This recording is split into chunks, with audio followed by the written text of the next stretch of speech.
aujourd'hui on se retrouve dans une nouvelle vidéo et aujourd'hui on va parler des 5 choses à savoir pour lancer sa chaîne YouTube en 2018. Mais avant cela, j'aimerais lancer un petit sondage dans les commentaires en dessous de la vidéo. J'aimerais savoir si vous préférez quand j'ai les cheveux bouclés ou quand j'ai les cheveux lisses. Donc dites-moi dans les commentaires et dites-moi pourquoi éventuellement, si vous trouvez que ça fait plus adulte, si ça fait plus classe, voilà. Dites-moi un petit peu ce que vous en pensez. Et si vous avez envie d'avoir 5 conseils pour lancer votre chaîne YouTube en 2018, eh bien continuez à regarder cette vidéo. Avant d'aller plus loin dans la vidéo, je voulais simplement vous dire que depuis quelques mois maintenant, j'ai 2 singles qui sont sortis sur iTunes et sur toutes les plateformes de téléchargement légales et de streaming aussi comme Spotify, Deezer, Napster, Amazon Music, Pandora, Tidal, qu'est-ce qu'il y a d'autre, Apple Music. Donc tout ça, Amazon Music, je crois que je l'ai dit, donc toutes les plateformes comme ça. Donc il y a Home et Homesick, donc voilà, si jamais ça vous dit de m'écouter quand vous allez à l'école, quand vous êtes dans le bus, voilà, vous pouvez, notamment gratuitement. Après vous pouvez aussi acheter le single sur iTunes pour 99 centimes, donc c'est pas demain que je serai riche, mais voilà, c'est simplement pour diffuser ma musique. Donc voilà, j'ai beaucoup de chance que ma musique puisse être comme ça sur toutes les plateformes et sur iTunes. Donc voilà, si jamais vous écoutez, écoutez, merci beaucoup de m'écouter, ça me fait trop plaisir. Moi je suis assez fière, je l'avoue, d'avoir mes chansons comme ça qui sont distribuées. Donc voilà, je voulais simplement vous dire ça, donc je referme cette parenthèse et je vous laisse avec la vidéo. Alors le premier conseil que j'ai à vous donner si jamais vous voulez lancer votre chaîne YouTube en 2018, c'est de ne pas avoir peur des haters. Les haters, ce sont ces petits trolls là qui vont venir mettre des commentaires en vous disant que vous êtes moche ou que vous n'y connaissez rien ou que en gros vous êtes de la merde. On est bien tous d'accord en 2018 que les haters, il y en a partout même dans la rue et que ça n'a absolument rien de personnel contre vous, ni d'ailleurs contre moi quand ce sont mes haters, que c'est juste, voilà, ça en dit beaucoup plus sur eux quand ils vous laissent un méchant commentaire que sur vous. Donc voilà, si jamais vous avez envie de lancer votre chaîne YouTube, ne vous laissez pas freiner par la possibilité d'avoir des haters. D'ailleurs, il faut savoir que à partir du moment où vous commencez à en avoir, vous commencez à avoir voilà, des commentaires qui sont pas forcément très gentils ou des pouces vers le bas, ça veut dire que votre chaîne prend de l'ampleur et donc qu'il y a des gens en fait qui carrément vont prendre le temps, donc vont gâcher leur temps de vie pour venir vous critiquer, même on peut même pas appeler ça de la critique, hein, c'est juste carrément des fois méchant et bête. Donc ça veut dire quand même que votre chaîne prend une certaine ampleur.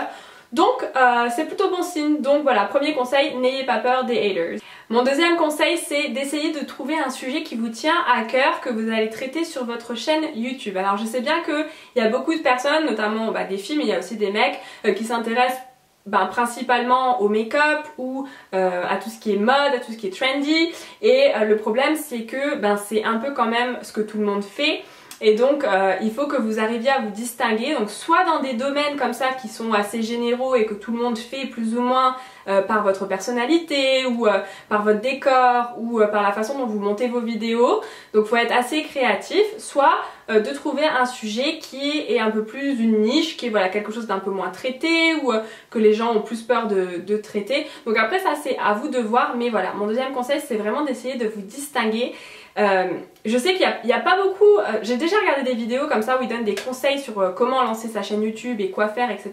Et il n'y en a pas beaucoup qui vont vraiment vous dire droit dans les yeux, si vous comptez faire une chaîne avec des tutos make-up, vous allez avoir du mal à percer parce que le problème c'est que il y en a plein et du coup c'est quand même assez difficile de se montrer par rapport aux autres parce que il faut essayer de rester authentique, donc de faire quelque chose qui vous tient à cœur, mais c'est sûr que si vous faites seulement on va dire de la copie d'autres vidéos qui existent déjà et qui ont existé depuis des années, et ça va vraiment être dur pour vous de sortir du lot. Donc il vous faut ce petit quelque chose et ça, tout le monde l'a ce petit quelque chose, hein. C'est pas quelque chose voilà, de ouf qu'on vous demande ou que je vous conseille d'avoir, vous l'avez en vous, il faut juste que vous arriviez à mettre le doigt dessus et à transposer ça dans la vidéo, ce qui est pas évident, je vous l'accorde. C'est pas toujours quelque chose de simple, peut-être que vous allez le trouver au fur et à mesure de filmer vos vidéos, mais voilà, ce que je vous conseille c'est quand même d'essayer de ne pas faire ce que les autres font et de trouver ce qui vous distingue des autres. Mon troisième conseil c'est de commencer à faire des vidéos parce que vous aimez ça. faire des vidéos YouTube, c'est déjà quelque chose d'assez... c'est pas forcément difficile, mais ça prend beaucoup de temps en fait. Entre trouver le bon matériel, monter tout votre décor. J'imagine qu'il y en a quand même pas mal d'entre vous qui n'ont pas forcément un appart avec un bureau, donc vous allez sûrement monter vos lumières et tout dans votre chambre, donc à chaque fois il faut démonter. Donc déjà rien que l'installation, ça prend du temps. Ensuite il faut filmer, ce qui veut dire qu'il faut passer du temps à trouver des sujets de vidéo, et j'en reviens à mon conseil d'avant, à trouver des sujets de vidéo qui sont assez créatifs, qui sont assez différents de ce qui se fait ailleurs. Donc tout ça, ça prend du temps, et quand je dis du temps, c'est plusieurs heures. Et ensuite, bien évidemment, il faut filmer la vidéo, ce qui peut vous prendre aussi plusieurs heures. Et ensuite, il faut tout démonter, ce qui, quand vous êtes un peu fatigué, que vous venez de parler depuis 3 heures, c'est quand même assez fatigant. Et ensuite, il faut éditer, ce qui veut dire qu'il vous faut un logiciel pour éditer la vidéo. Et ensuite, bon voilà, après, il n'y a plus qu'à la mettre sur YouTube. Donc déjà, rien que ça prend du temps.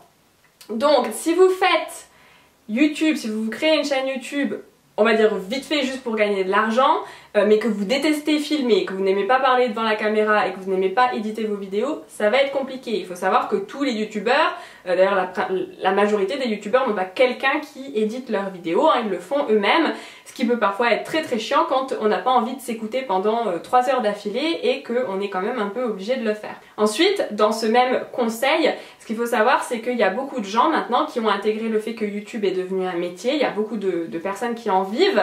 Ce qu'il faut savoir, c'est que déjà on n'en fait pas un métier du jour au lendemain, et que vous pouvez pas le faire que pour ça en fait. Vous pouvez pas penser toutes vos vidéos juste métier, métier, argent, argent, argent, argent. Bien sûr, quand c'est quelque chose que vous essayez de faire, faut le prendre en compte, c'est-à-dire que vous n'allez pas aller faire une vidéo que vous-même n'aimez pas et qu'en plus vous savez très bien que personne va la regarder, forcément ça, voilà, ça fait perdre du temps à tout le monde, c'est ridicule.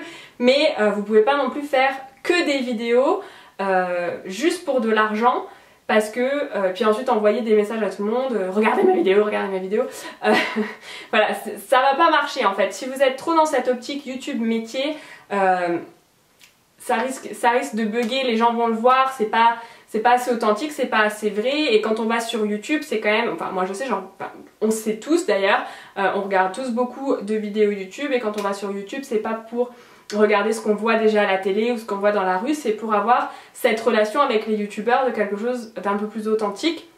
Et du coup voilà, je vous conseille vraiment de partir plutôt sur le plan YouTube passion ou YouTube activité, divertissement, quelque chose voilà qui vous amuse, que vous aimez faire. Moi, enfin j'adore vous parler, j'adore voilà, chercher des idées de vidéos sur l'acné, je suis tout le temps en train de me renseigner sur les nouvelles choses, les nouveaux produits, qu'est-ce qui est différent par rapport à ce que moi j'avais utilisé quand j'avais de l'acné. J'aime beaucoup vous parler de la fac de droit, j'aime beaucoup donner des conseils, c'est quelque chose vraiment que moi j'aime bien faire, donner des conseils. Ça veut pas dire que j'aime étaler ma science, mais ça veut juste dire que bien souvent j'aurais aimé que quelqu'un me donne ces conseils là, parce que moi ça m'a pris du temps pour vraiment trouver les bons conseils, et du coup c'est quelque chose que moi j'aime faire, faire gagner du temps aux gens, donner des conseils, essayer d'un peu diminuer le stress, comment on dit, d'envoyer de la joie, de la positivité. Ça me fait penser à la chanson de Laurie, la positive attitude, voilà. Donc moi c'est quelque chose que j'aime bien faire. Après il y a des personnes qui vont être plus dans les tutos maquillage parce que c'est ce qu'elles connaissent, ou dans les coiffures, ou dans le test tout le temps de nouveaux produits. Voilà, il faut un peu que vous trouviez votre truc. Il y a des gens qui vont être plus dans le créatif, dans la poterie, dans la peinture. Voilà, il peut se faire plein de choses, mais le tout c'est avant tout de le faire avec passion, avec amour, avec joie, avec bonheur. Il faut que ce soit quelque chose qui à vous apporte du bonheur pour que vous puissiez le rendre en fait dans vos vidéos.